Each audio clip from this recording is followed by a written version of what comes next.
Hey! Are you going somewhere? Yeah. Meron akong i-cover na art event, international art event sa Hong Kong. Ikaw? I'm a flight steward. That's what I'm paid to do. No wonder you're so fleety.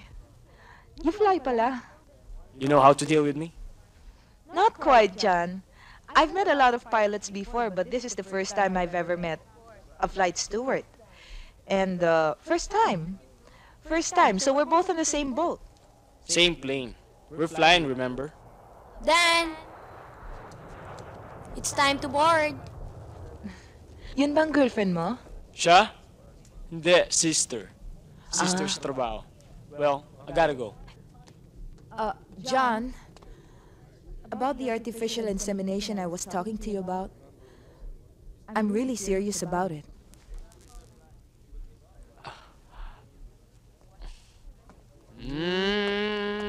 Ikaw ha, you're flirting again. Hindi, she's just a friend.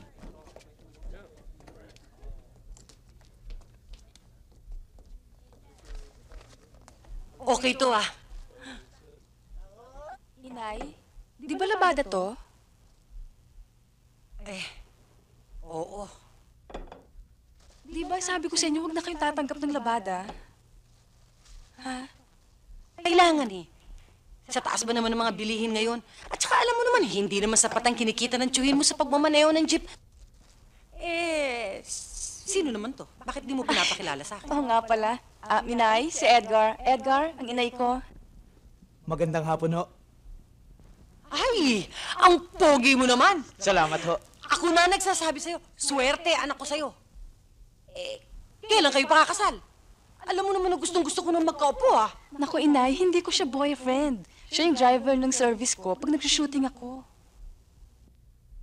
Kumusta naman ang kinikita mo sa pag-drive ng service? Ayos lang ho. Kayang-kaya ng bumuhay ng pamilya. Oh, yun naman pala eh! Magpakasal na kayo! Hay nako, inay. Kung mag-aasawa ko, ayoko na isang driver na katulad niya. O ano, makakasal na ba tayo? Marty, ang kulit-kulit mo. Yun na lang ang kulang sa atin, di ba? Basta ako, marami pa akong hinahanap. Wala ba ako nun? Hindi lahat nasa'yo. Kaya hinahanap mo sa iba tuwing pupunta ako sa Palawan tsaka sa Batangas.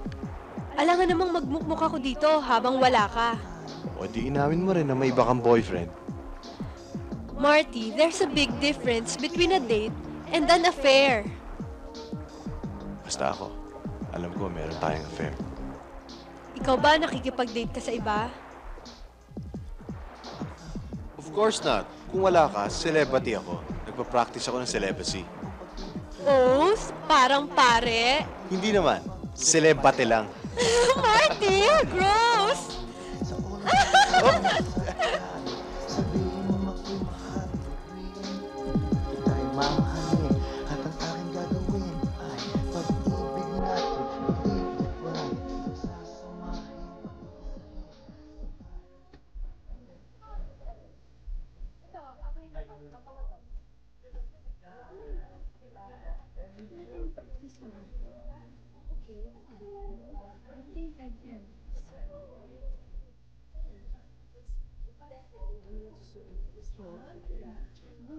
Excuse me, Yes? can you please help me choose the right perfume for a very seductive girl? Sure, why not? If you were to ask me, this would be my choice because it's very seductive and it smells fragrant.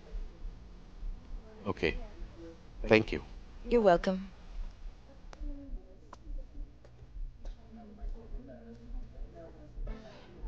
Here you are, sir. Thank you.